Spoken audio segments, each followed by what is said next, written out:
Hello, my friend. Stay a while and listen. What's going on, guys? It's Filthy and I'm back with another video. Today is an exciting day in a way because we're doing Raid Shadow Legends and there's a brand new fusion.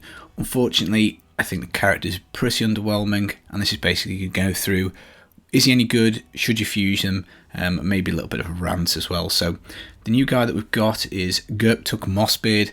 Don't like his name, I think it sounds a bit silly personally. The character looks okay, quite like the actual aesthetic of him, and he is legendary Ogre and Tribes Force Affinity support character. Now his kit is very weird.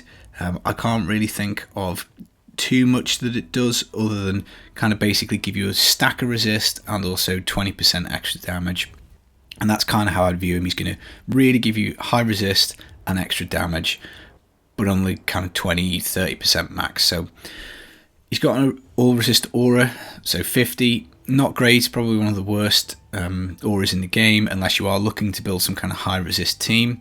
He's got this interesting kind of passive ability which you unlock at 3-star Ascension. Any ally under a poison debuff inflicts 7.5% more per debuff, and it stacks. Now it adds up to 30% max, so that's 5 stacks of poisons. Now he's 4 stacks of poisons. He's not going to get 4 on you, he's going to get 3 on. So generally it's going to be 22.5% unless you are taking extra incoming poison. So this is what it does. If you are under poison, you deal more damage. Now his A3 is the way that the poisons get applied. So he places 5% poisons on all allies for 3 turns.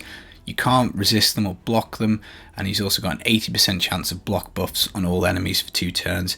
So again, maybe this is more useful in arena. You can block out buffs on the opposition, you stick your poisons on, and then obviously because of the way his passive works, we're getting 15 res for each poison, so that would be, another 45 plus his aura. You'd be sticking 90 on your entire team and blocking buffs, but obviously you'd have to go first for that to have an effect.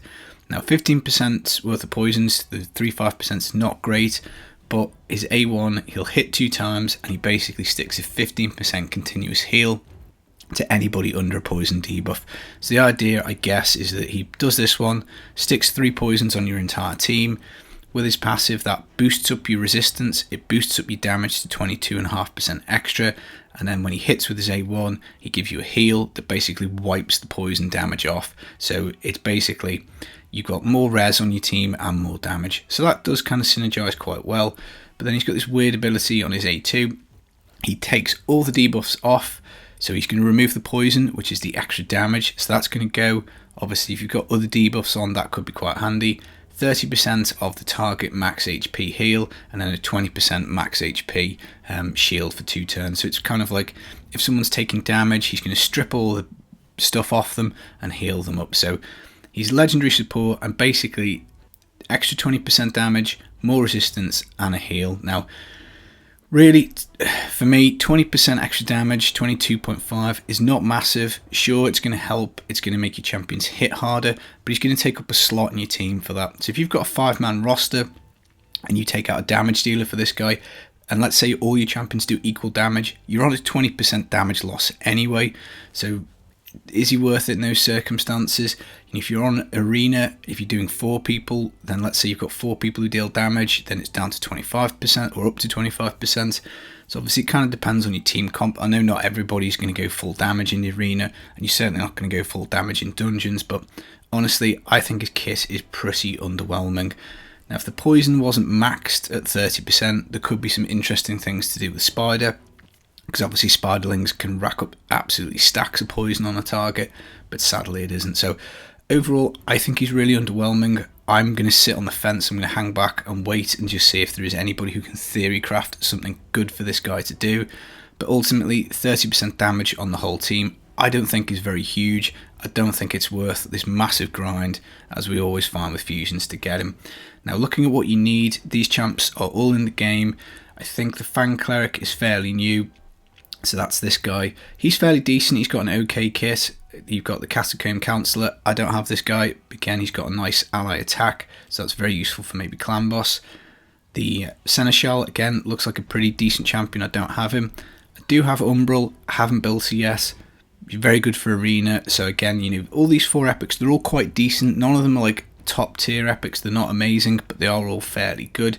So you're giving up 4 fairly good epics for this guy. So even let's say you managed to work your way through all the rares and you got the 4 epics, I'm not convinced that it's worth sacrificing them for him. They might just be better to just go in your roster. You might find that your overall account is better for collecting the 4 epics than upgrading them into this guy. In terms of the rares, there's a couple that are good. So we've got the Frozen Banshee, who is now probably one of the best poisoners in the game. Again, I haven't built her yet. I've already got a pretty good poisoner. She is on my list to build, but she'd be somebody I'd be looking to get, or looking out for to get. And Bulwark, again, if you don't have him, he's a debuff extender, very good for clan boss, so he's pretty nice to get. Other than that, Soulbound Bowyer is pretty good, and also Horospex is pretty good as well. So there are a few decent rares that you can get, but obviously you're going to have to sacrifice them if you want to get the epics. Now, obviously the way these things work is it is a bit of a grind, but what absolutely boils my piss about this is the fact that we go to the Dragon Tournament and you look at this, and this is today's event. Now I've got this guy, Useless Dwarf, don't want a second copy of him, but look at the rewards, they are absolutely terrible. 100k silver, 10 gems, 1 rare book, 13 brews, 60 gems.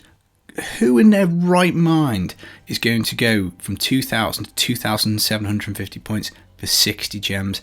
That is absolute trash. It should not be in the game. Awful. Then when we have a little look at the champion training event, again, it's pants. It's absolutely pants. It's going to be 20,000 points to get the Fang Cleric.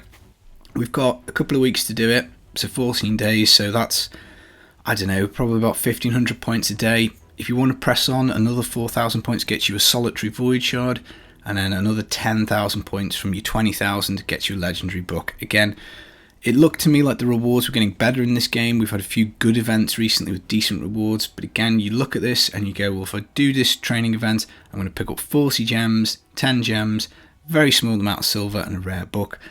Honestly, I mean, it's better than nothing, but it is about as bad as a set of rewards could be. And if the Dungeon Divers is the same, if the Summon Rush is the same, if we're getting crap rewards for doing this, personally, this is one I'm very tempted to just completely miss out on, because I don't really think this guy looks particularly good. Now, one caveat to this always is champions can get rebalanced. Legendary champions are very hard to come by. It may well be that they change this guy, so I'm going to have a real think. I did fuse the Skull Lord.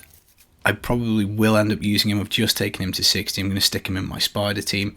But it's such a lot of resource, and you're basically gambling, I think, on this guy getting some kind of buff in the future, because at the moment, I just don't really see, like, extra all res, extra damage is nice, but I'd want a little bit more from his kit. I want something else for him to do. I just don't really see that he's worthwhile for the effort. But let me know what you guys think. Maybe some more theory craft, something pretty nice for him to do. Again, he's only got 1 attack where he hits, so you can't use him in Fire Knight because he's just not going to hit enough. He's, maybe Dragon does poison, so Dragon speedrun, maybe he could do that. But yeah, as I say, pretty underwhelming, and like, I'm just so happy that I already have this dwarf, because it would absolutely annoy the hell out of me to get this many points and get basically a rare book for it, which is pretty worthless. So that's it, guys. That's a bit of a rant, a bit of a moan. I probably would say going for the epics would be the better choice, but let me know what you think in the comments. Maybe things will change, maybe I'll come back with another video. But other than that, guys, I've been the Filthy Casual, and I'll catch you all again real soon. Take it easy. Peace.